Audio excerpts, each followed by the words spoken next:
Hi, I'm Mike Kalish, the Social Security lawyer, and in today's video I'm going to talk about step 4 of the 4-step sequential evaluation process. This is the process that Social Security uses when they make a determination as to whether or not somebody is disabled, as that term is defined under the Social Security Act.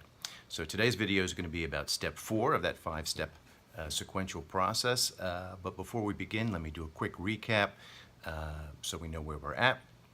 Remember, Social Security, when they evaluate a claim for disability benefits, they're going to use something called the 5-step sequential evaluation process. Basically what I call the 5 questions. Question number 1 for review is, the first question is, are you working? Remember that Social Security disability benefits are paid and based on an inability to be able to perform any type of full-time competitive work on a sustained basis, meaning consistently over time. Assuming that the answer to that is no, you can't work full-time, then the second question becomes, are you seeing a doctor? And the relevance of that question is that before Social Security can award disability benefits, a medical condition must be documented by doctors, right? So you have to have medical records, you have to have MRIs, you have to have X-rays. If your problems are psychological in nature, then you must have psychological testing that's accepted in the areas, in the fields of expertise. And these tests must establish that you, in fact, do suffer from a medical condition and that the medical condition is causing limitations for you.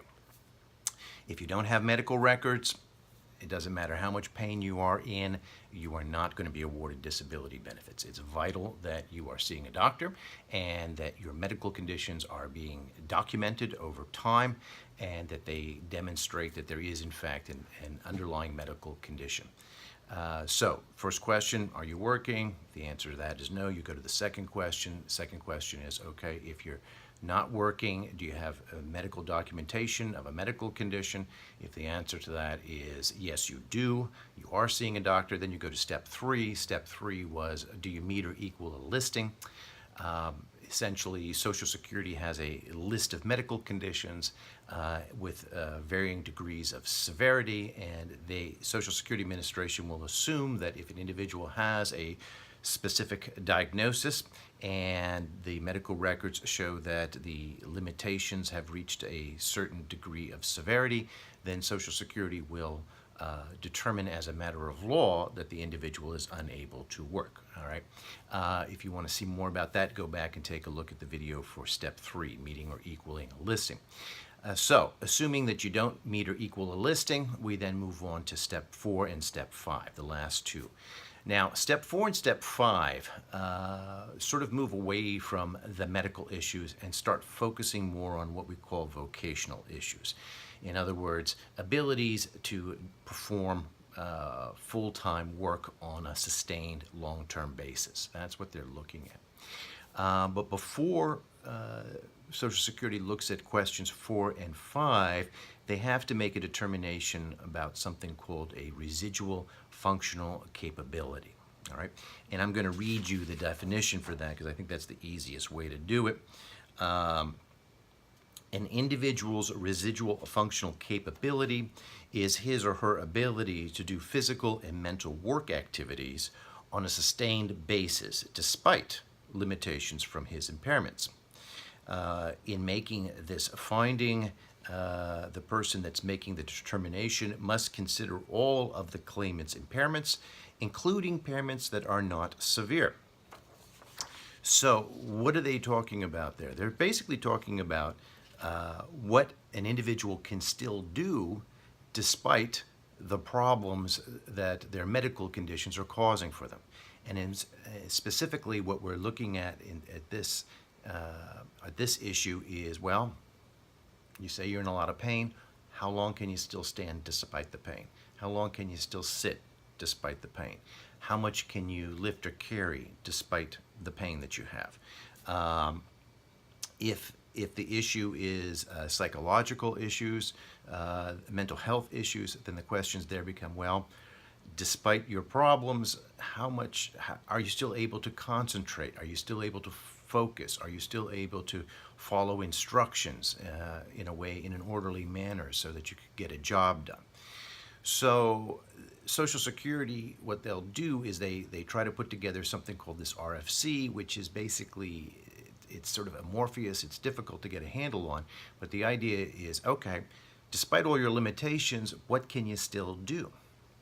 Well, how do they do this? How do they come up with this RFC? Well, they're going to look back at the medical records that you've provided, and they may ask opinions from the doctors as to what they think you can still do. So you may have gone to see a Social Security doctor. That doctor may have examined you, determined that there were certain things that were going on, and that doctor will have already given Social Security an opinion based on his or her review of your medical records or his or her examination of you as to what they think you could still be able to do. Specifically, how long could you be on your feet, how long could you sit, et cetera, et cetera. All right. We can also get these opinions from the claimant's treating doctors. One of the things I like to do, if at all possible, is get a supporting statement. Not just, well, my patient's disabled, but my patient who I've been seeing for 5 years has the following diagnoses, and based on the following tests, and I think, as their doctor, that this is a pretty good assessment of what they could still do. I think they could stand this long, sit this long, etc. Okay, that's an assessment from a treating physician.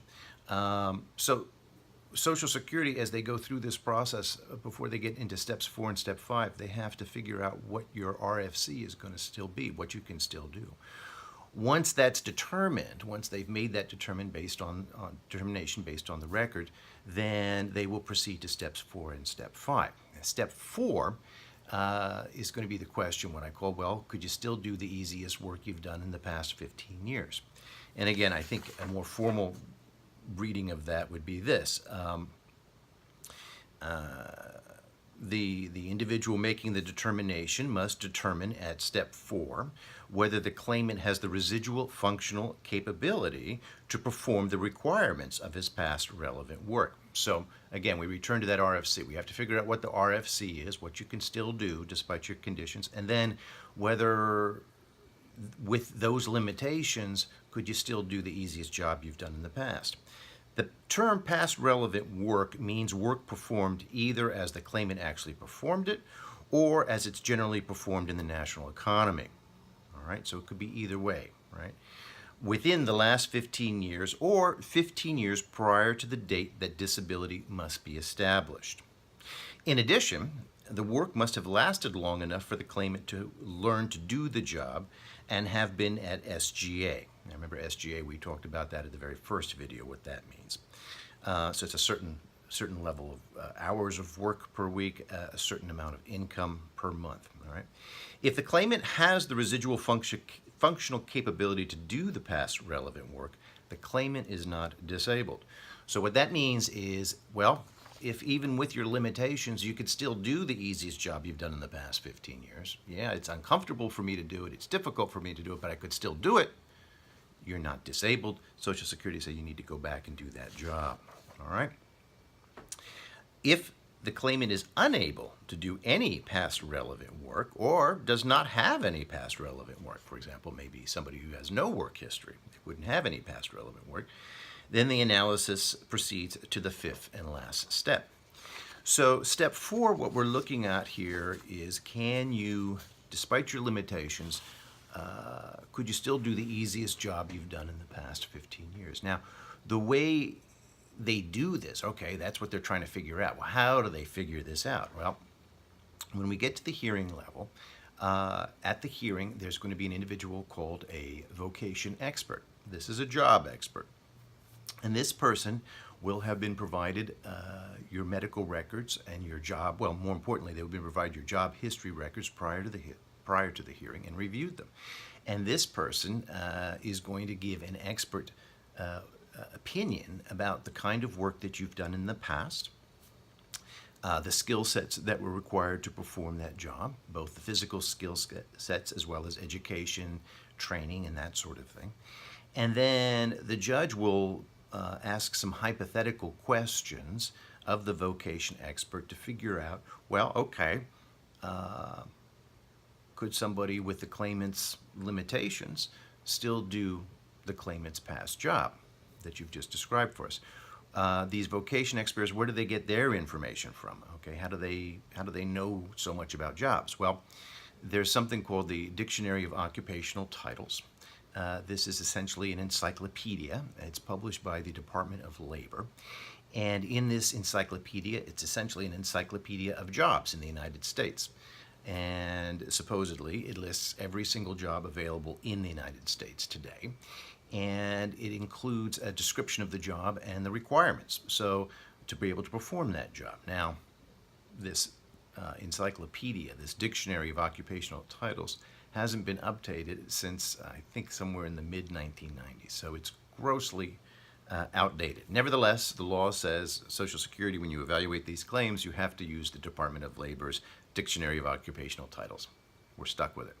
So to sort of fill in the blanks, because this thing hasn't been updated in, 30 years, and the job market obviously has changed drastically in the past 30 years, Social Security has these folks, these vocational experts, who are experts in the area of job placement, job requirements, and that sort of thing, to come in and sort of fill in the blanks for the judge, right? So step 4, I'm not going to get into hypothetical questions. I might give another video with some examples of that later. But essentially, the judge is going to ask questions of the vocational expert and try to figure out if somebody with the limitations that your doctor feels that you have, with the limitations that Social Security feels that you had based on their workup of your claim, and as well as what you'd say your limitations are. They're going to come up with this RFC, this residual functional capability, and then they're going to turn to the vocation expert and say, okay, Mr. and Mrs. Vocation Expert, could somebody with these limitations still do the easiest job that the claimant's done in the past, right? If the answer is no, nope, that's too many limitations. She can only sit for 4 hours. She can only stand for 4 hours, Judge. She can only lift 10 pounds. That's what she's limited to today, for example. And her past relevant work was as a waitress, and a waitress, to be able to do that job full time, she would be required to lift up to 50 pounds occasionally. She would have to be able to be on her feet for 6 out of 8 hours. And this person who can only sit for 4 hours and stand for 4 hours, that person would not be able to do the claimant's past relevant work as a waitress, all right? So at that point, we've satisfied step 4. If, however, they say, yeah, okay, well, her RFC says she could stand for 6 out of 8 hours, she could sit for 6 out of 8 hours, she can lift up to 50 pounds occasionally, 25 pounds frequently. Yeah, Judge, she could do, that person with those limitations could in fact do the claimant's past work as a waitress. If the answer to that is yes, you could still do your past relevant work, the easiest job you've done in the past 15 years, despite your limitations, then you lose, right? Because Social Security is going to say, well, you can go back and do that job, right? Yeah, you've got problems, we get that, but you still have the ability to perform this past relevant work that you've done. If the answer is no, can't do it anymore, too many limitations, then we move on to the 5th and final step of the evaluation process. Okay, I hope that's been informative for you. If you have any questions about this, take a look at the website, www.thesocialsecuritylawyer.org, or of course you're always welcome to give me a call. My phone number here in Southern California is 714-548-3292. Again, that's 714-548-3292. And again, I'm Mike Kalish, the Social Security lawyer. Have a lovely day. Thank you.